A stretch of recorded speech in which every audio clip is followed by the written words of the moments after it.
The Apostrophe show starts now.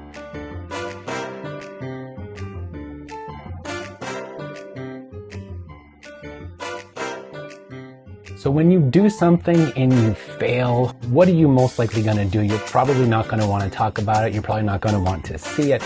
But there is an incredible museum that is all about failures, specifically business failures. That's the first segment. They want to talk about doors in Europe. I know that's a very strange thing to talk about, but as someone who's lived in Europe, the doors are confusing and not like American doors.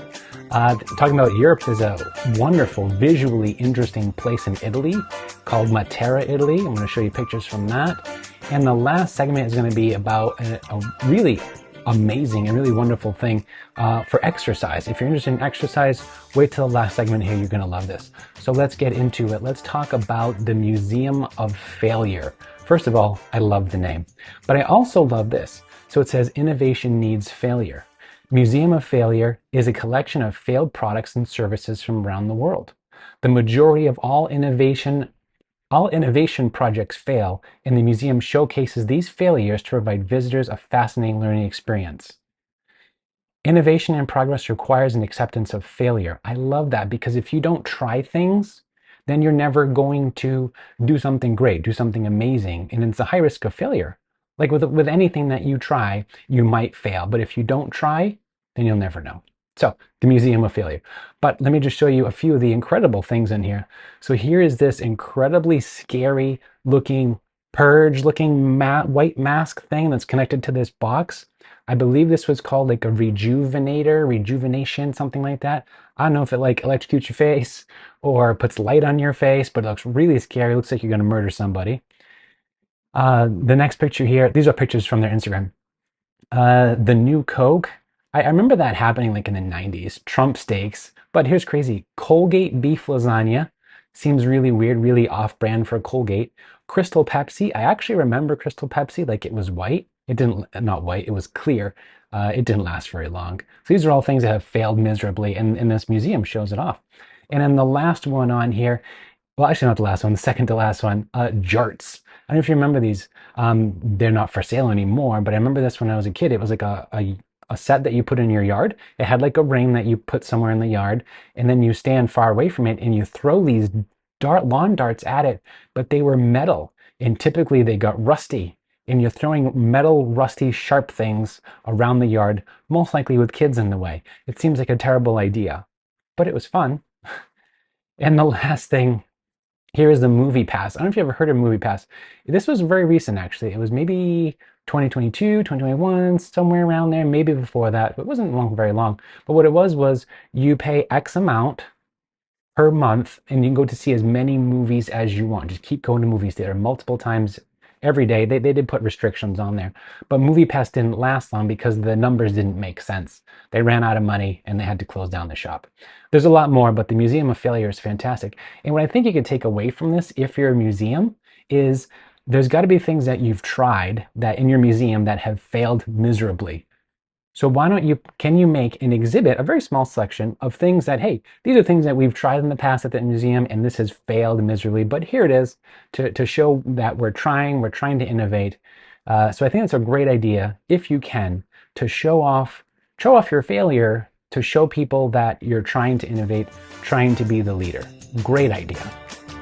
The next up, doors. I know it's weird, talking about doors. All right, but here's the thing. So in Europe, now this isn't every single door, okay? And there's different styles of doors, not like American doors.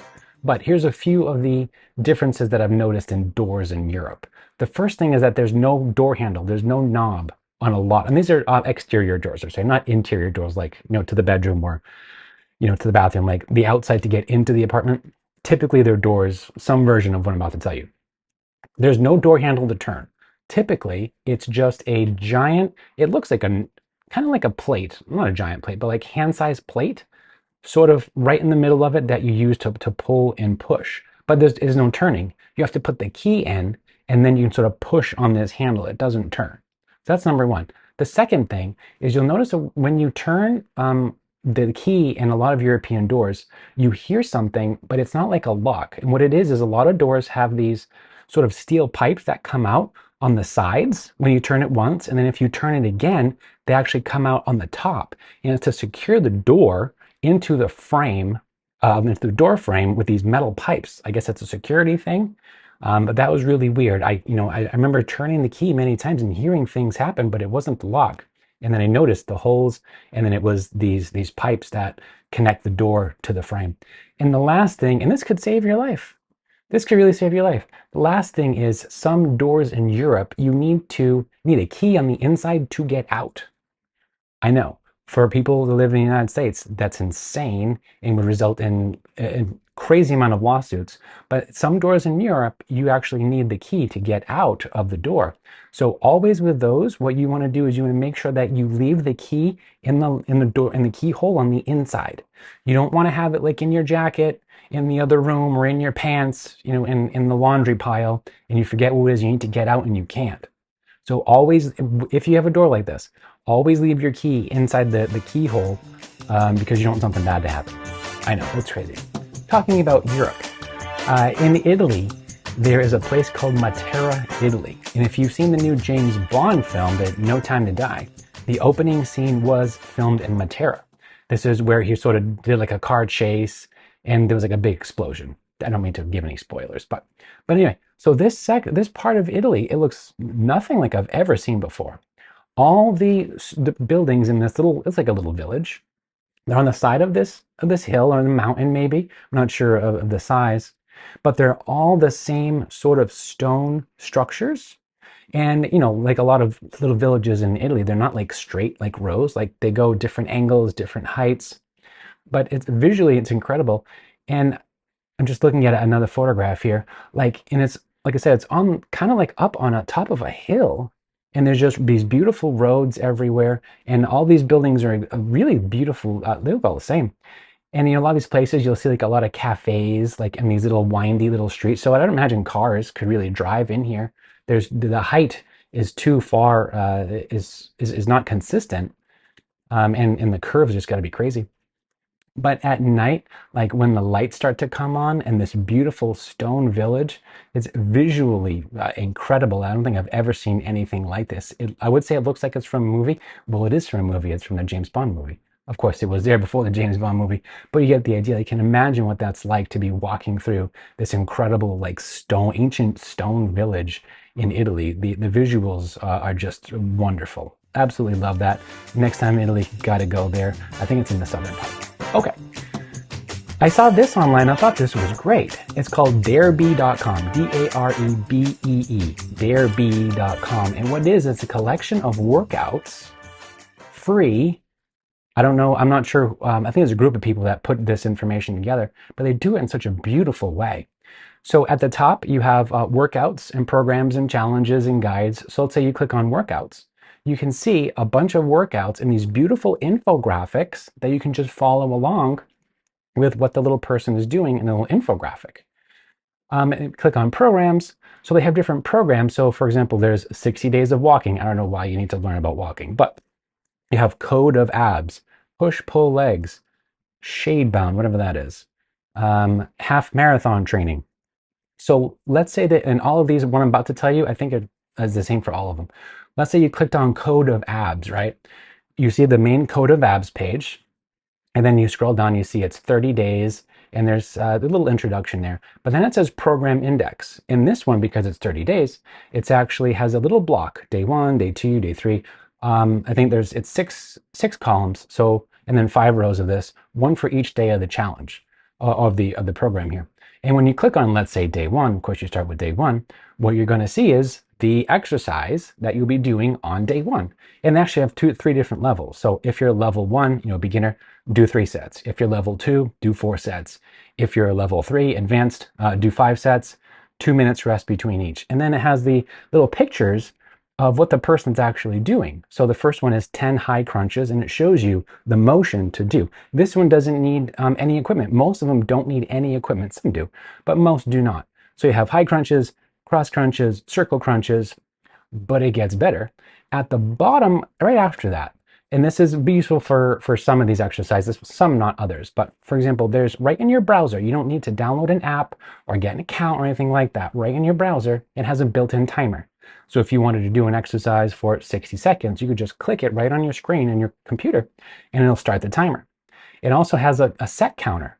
So once you've done the first set, you can click on 1, you can click on 2 as you go ahead. And each day you can check off that day. And so if you leave this open in your browser and you do day 1, you check that off, you come back to your browser next day, click on day 2, go through those exercises, then check that box. So it's going to keep track of your progress right in your browser and you don't need any plugins. So when you do, let's say, get to day 11, you're going to see all these little check boxes and it's going to give you some motivation and encourage. I think it's fantastic use of web technology with cookies and stuff to keep track of things going forward. And of course, it's all free. So that's absolutely fantastic. Absolutely love all that. So here's where I usually talk about my book. And of course, I'm going to. A book's coming up. But here's what I want to talk about. If you're going to, much to give you a piece of advice, if you're going to write a book with someone, it's important to ask this one question. The question is, what has to happen in order for you to sit down and write? It's a very important question you're going to ask someone if you're writing a book with somebody. Because some people are going to say, oh, well, I have to make sure the laundry's done. I have to make sure the dishes are done. I have to make sure it's clean. I have to make sure the kids are not at school or at school. I have to make sure the dog is walked. I have to do all these things. The more items in that list, the less likely it is that other person is going to sit down and write. And that's important because some people like me, and I'm not saying I'm, perfect or wonderful or this is the way it should be, but I can sit down and write with music playing, with, dishes in the sink, with email going crazy, with my phone going crazy. I can shut it all out and I can sit and write. That's not the way for everyone. And it doesn't matter where you fall, where you or the person you're writing a book with falls on that sort of spectrum, but just know what to expect by asking that question. What has to happen in order for you to sit down and write? All right. Thanks for watching. We'll see you next time.